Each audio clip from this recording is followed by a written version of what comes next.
राजयोग के माध्यम से होगा स्वस्थ भारत, होगा स्वस्थ भारत।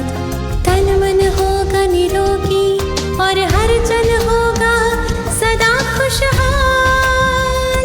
भव्य भारत का भव्य निर्माण, स्वस्थ भारत का दिव्य निर्माण, दिव्य निर्माण, नव निर्माण।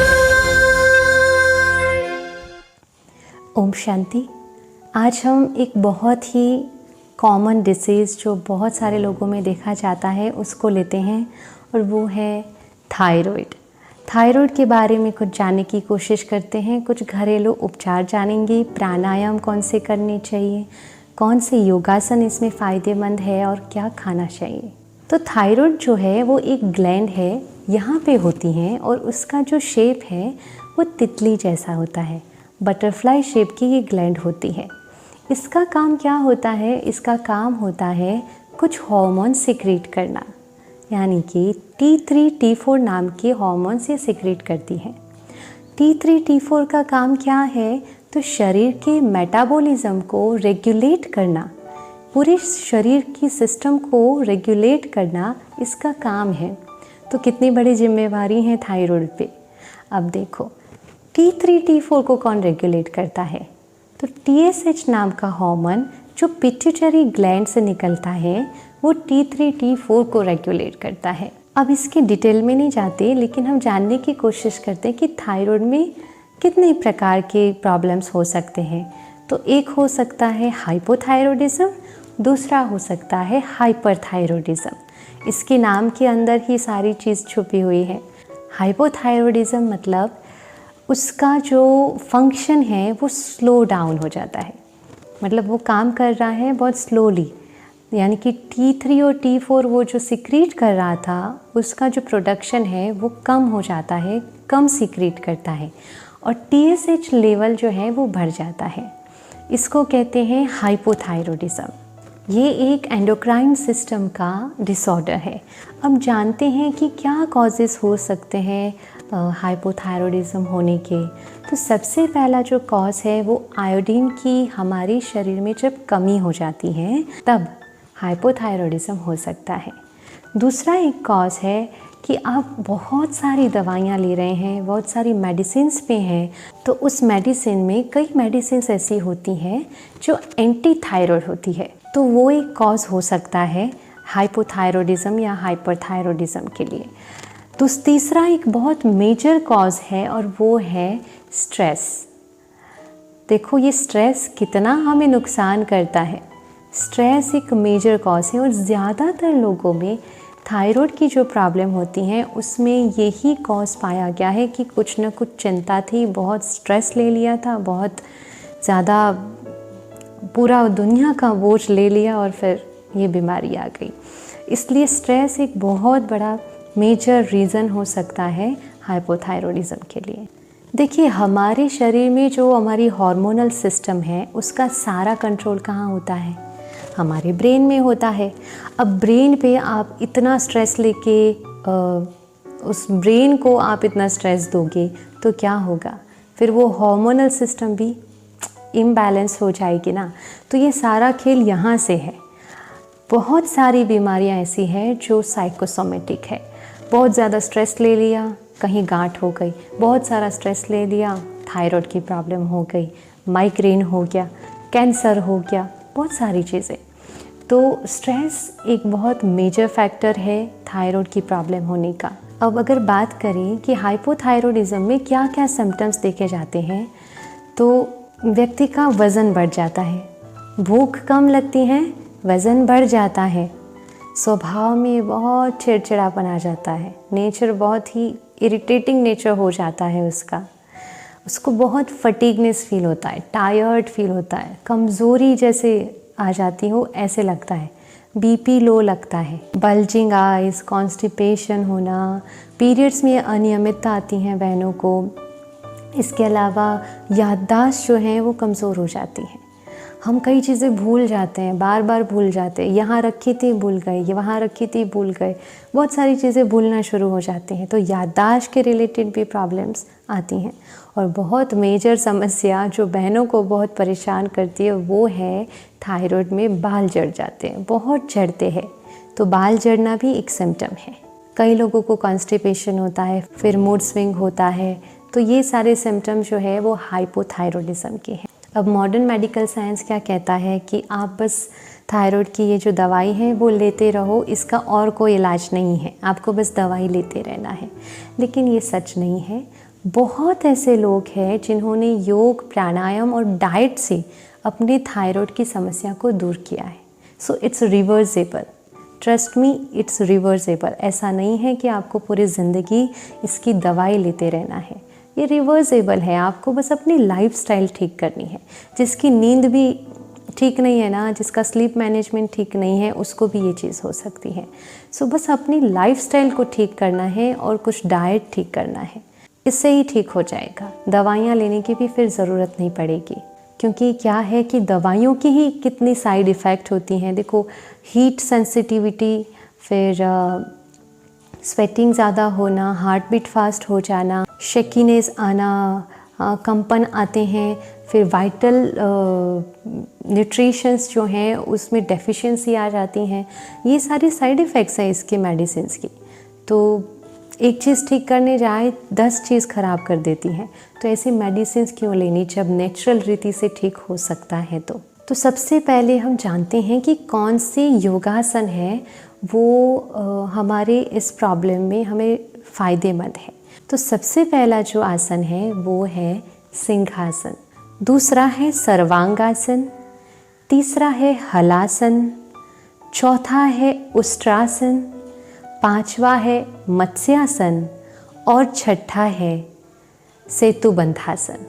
ये 6 जो योगासन हैं ये बहुत फ़ायदेमंद है थायराइड की किसी भी प्रॉब्लम के लिए, चाहे हाइपोथायरॉयडिज्म है चाहे हाइपरथायरॉयडिज्म है, दोनों में फ़ायदेमंद है। हम ये सारे योगासन बाद में करने वाले हैं, आपको दिखाएंगे कि कैसे योगासन ये किए जाते हैं।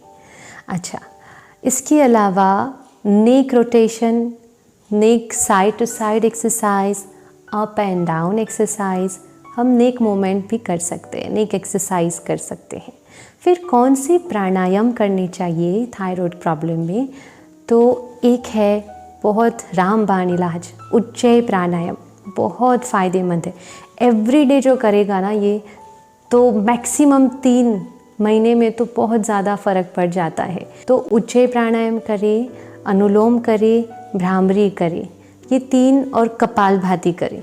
इतने प्राणायाम करने से आपकी थायराइड की जो प्रॉब्लम है उसमें बहुत ज़्यादा फ़ायदा होगा। फिर 2 घरेलू इलाज के बारे में जानते हैं। एक है, आप अखरोट का जो तेल आता है, कोल्ड प्रेस ऑयल जो आता है अखरोट का, उसका यूज़ कर सकते हैं। उसकी 5-6 बूंदें लीजिए। सोने से पहले आपको ये जो हमारा एरिया है थायराइड का, यहाँ पे लगा के फिर रोटेटरी ऐसे मोमेंट देकर मसाज करना है हल्के हाथों से अखरोट के तेल से। ये एक अच्छा घरेलू उपाय है इससे राहत पाने के लिए। दूसरा तरीका ये है, ये मैजिक ड्रिंक है जिससे कई लोगों को फ़ायदा हुआ है। वो ये है कि एक मुलेठी और दूसरा कोरिएंडर सीड्स, इन दोनों को रात को आपको भिगो देना है। कोरिएंडर सीड्स को आपको थोड़ा सा कूट लेना है, फिर कोरिएंडर सीड्स और मुलेठी को आपको 1 गिलास पानी में भिगो देना है। ओवरनाइट पानी में भिगो के रखना है। सुबह उठ के उस पानी को उबालना है, आधा हो जाए यानी कि 1 कप जितना हो जाए इतना उबालना है, और फिर आपको उसको छान के पी लेना है। ये बहुत बहुत फ़ायदेमंद ड्रिंक है जिसको भी थायराइड की प्रॉब्लम होती है।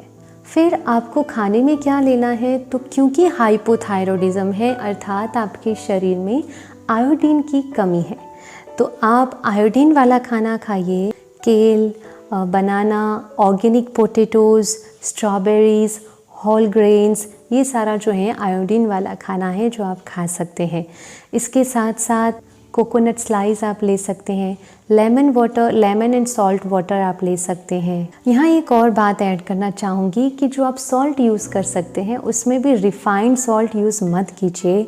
हो सके तो आप pure organic rock salt use कीजिए जो आपकी हेल्थ के लिए अच्छा है।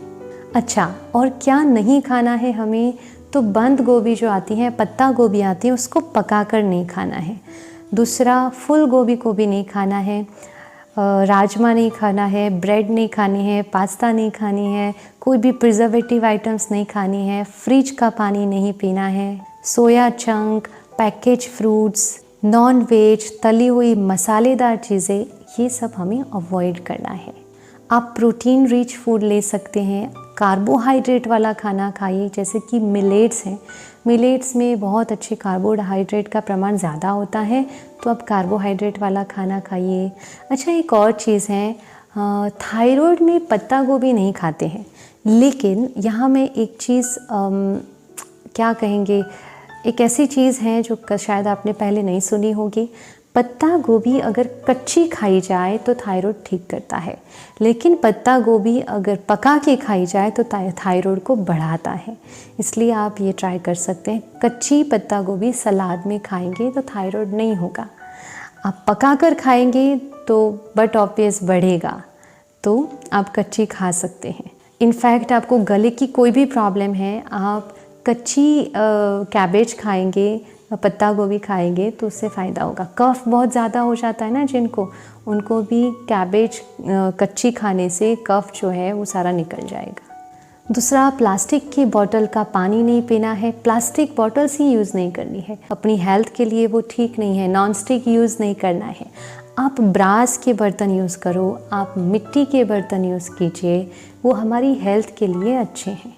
और क्योंकि हाइपोथायरॉयडिज्म में शरीर की शक्ति घट जाती है, कमज़ोरी आ जाती हैं, इसलिए हमें ऐसा खाना खाना है जो बहुत इजीली डाइजेस्ट हो जाए, जैसे कि खिचड़ी है, दलिया है, मिलेट्स हैं, पोहा है, उपमा है, ये सारी चीज़ें जो बहुत इजीली डाइजेस्ट हो सकती हैं। तो आपको डाइजेस्टेबल खाना ही इसमें खाना है और आयोडीन वाला खाना खाना है, फुल ऑफ न्यूट्रिशन वाला खाना खाना है, प्लांट बेस्ड खाना खाना है, नॉन वेज नहीं, वीगन बन जाना है पूरा, क्योंकि यही प्रॉपर आहार है इसका, जिससे ठीक हो सकता है। दूसरी इम्पोर्टेंट बात यह है कि आपको इमोशनली भी स्ट्रांग होना है, उसके लिए रेगुलर मेडिटेशन करना है। मेडिटेशन थायराइड में तो बहुत ज़्यादा लाभकारक है, बहुत ज़्यादा, क्योंकि मैंने अपने ही फैमिली में देखा है कि जिसको बहुत सीवियर प्रॉब्लम थी थायराइड की, और उन्होंने मेडिटेशन स्टार्ट किया, विद इन 3 to 4 मंथ उनका थायराइड नॉर्मल आ गया। सो मेडिटेशन सचमुच बहुत हेल्प करता है, क्योंकि स्ट्रेस बहुत बड़ा रीज़न है थायराइड के लिए। तो आप रेगुलर मेडिटेशन कीजिए, और आप मेडिटेशन सीखने के लिए हमारा संपर्क कर सकते हैं। दूसरा हम देखते हैं हाइपरथायरॉयडिज्म। हाइपरथायरॉयडिज्म में क्या होगा, पूरा उल्टा हो जाता है। T3 T4 बहुत ज़्यादा सीक्रेट होता है, TSH का लेवल कम हो जाता है और इंसान हाइपर एक्टिव हो जाता है, धड़कनें तेज़ हो जाती हैं, हार्ट बीट फास्ट हो जाती हैं, चिड़चिड़ापन भी बढ़ जाती हैं। गर्भवती महिलाओं में ये देखा जाता है, कई बार जो लोग डायबिटिक होते हैं, एनीमिक होते हैं, उनमें भी ये प्रॉब्लम्स पाई जाती हैं। और एक चीज़, जो लोग बहुत ज़्यादा नमक खाते हैं, खाने के ऊपर भी ऊपर से नमक डाल के खाते हैं, उनको भी हाइपरथायरॉयडिज्म हो सकता है। इसलिए ज़्यादा नमक नहीं खाइए। नमक, शुगर, ये सब तो जहर है, ज़्यादा खाएंगे तो शरीर को नुकसान करेगा। सब अपनी अपनी जो रेगुलर मात्रा है उसमें खाइए। ज़्यादा मात्रा में खाओगे तो फिर अति का तो क्या होगा, प्रॉब्लम होगा ना। इसलिए जो ज़्यादा नमक खाते हैं उनको भी प्रॉब्लम होती है, तो कम नमक खाइए, जितना ज़रूरी होता है उतना खाइए टेस्ट के हिसाब से। हाइपरथायरॉयडिज्म में क्या लक्षण देखे जाते हैं, तो हाइपर एक्टिव हो जाता है इंसान, स्वेटिंग होने लगती है, नींद परेशान हो जाती है, एंग्जाइटी होती है, घबराहट बहुत ज़्यादा फील होती है। हाइपरथायरॉयडिज्म में घबराहट एक मोस्ट कॉमन सिम्टम है। हेयर थिनिंग होती हैं, गर्मी बर्दाश्त नहीं होती हैं, तो ये सारी जो सिम्टम्स है वो हाइपरथायरॉयडिज्म के हैं। अब आप यहाँ क्या ध्यान रखेंगे, आयोडीन वाला खाना नहीं खाएंगे। बिना आयोडीन का खाना खाए, कम से कम नमक वाला खाना खाना है। एक होम रेमेडी है जो बहुत फ़ायदा करती है लोगों को, और वो है धनिया के जो पत्ते हैं उसको ग्राइंड कर दो या पीस लो, और उसको एक चम्मच धनिया पत्ते की पेस्ट को गुनगुने पानी में डालकर मिलाकर आप उसको पी लो। ये हेल्दी ड्रिंक है आपके हाइपरथायरॉयडिज्म को ठीक करने के लिए। इसके अलावा दलिया, सरसों, मेथी, बजुआ, ज्वार, पोहा, हरी सब्जियां, ये सब आप हाइपरथायरॉयडिज्म में लेंगे तो वो डाइट में अच्छा रहेगा। क्योंकि हाइपरथायरॉयडिज्म में वज़न कम हो जाता है, कमज़ोरी भी आ जाती हैं, तो वज़न बढ़ाने के लिए अश्वगंधा और शतावरी आप लीजिए। अश्वगंधा जो है उसका पाउडर मार्केट में अवेलेबल होता है। अश्वगंधा से आपका वज़न भी धीरे धीरे बढ़ेगा। आप सोक किए हुए बादाम ले सकते हैं। ध्यान रखिएगा सॉल्टेड या नमकीन चीज़ें नहीं खानी है। सॉल्टेड नट्स आते हैं वो आपको नहीं खाने हैं। आप नट्स को रात को भिगो दें और सुबह उसके छिलके उतार कर खा लीजिए, वो आपके लिए बहुत लाभकारक है। अभी हम बात करते हैं एक्यूप्रेशर पॉइंट की। तो एक सबसे अच्छा मैजिक पॉइंट है थायराइड का। आप में से कई लोग को पता होगा, हमारा ये जो अंगूठा है उसके नीचे का ये जो पोर्शन है बाहरी, ये जो फुला हुआ होता है, ये पोर्शन हमारा थायराइड ग्लैंड है। इसको इस प्रकार से आपको दबाना है। ये बहुत फ़ायदेमंद है। आप जितना इसको दबाएंगे, ये पॉइंट सच में मैजिकल पॉइंट है, कई लोगों को फ़ायदा हुआ है। तो आप एक्यूप्रेशर करके भी इसको ठीक कर सकते हैं। तो बस आपको थोड़ा सा ध्यान रखना है, लाइफस्टाइल ठीक करनी है, स्ट्रेस नहीं लेना है, चिंता नहीं करनी है। खाने में हाइपोथायरॉयडिज्म है तो आयोडीन वाला खाइए, हाइपरथायरॉयडिज्म है तो कम आयोडीन वाला खाना खाइए बस। और योगासन प्राणायाम मस्ट कीजिए। उज्जय प्राणायाम और सिंहासन, ये दो तो रामबाण इलाज है, इसलिए आप इसको करना मत भूलिए। आप 3 महीने अगर रेगुलर इस लाइफस्टाइल से चलते हैं ना, आपका थायराइड ठीक होने वाला है फिर। तो बस इतना ध्यान रखना है। Now last but not least, healthy divine tip. Everyday morning जब आप उठते हैं तब आपको एक स्वमान धारण करना है। जिनको भी थायराइड की प्रॉब्लम है, उठते ही तुरंत एक स्वमान, आई एम हैप्पी सोल। मैं सुखी, मैं खुशनुमा आत्मा हूँ, आनंद स्वरूप हूँ, किसी भी परिस्थिति में मैं स्टेबल हूँ, मुझे किसी का भी व्यवहार हिला नहीं सकता है, मैं निश्चिंत हूँ, परमात्मा मेरे साथ है, मैं सुख स्वरूप आनंद स्वरूप हूँ। बस यही अभ्यास करना है और विजुलाइज करना है कि परमात्मा की शक्तियाँ मेरे थायराइड ग्लैंड पे आ रही हैं और इसको हील कर रही हैं। इतना सा करना है।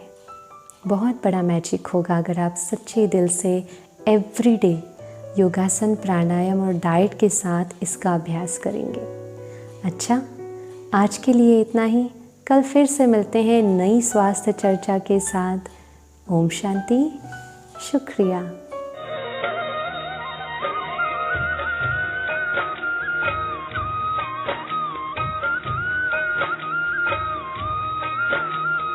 भारत फिर भरपूर बनेगा,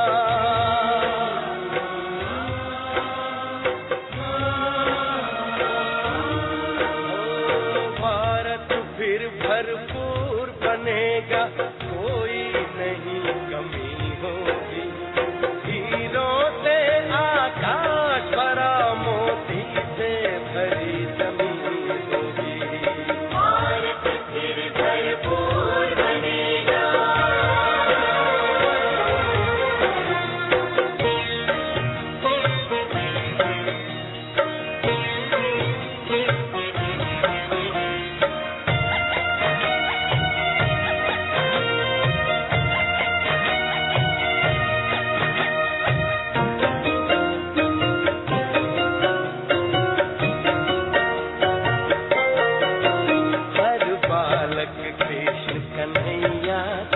राधा सी हर बाला होगी, सुख शांति प्रेम पावनता की वसुधा पहने माला होगी।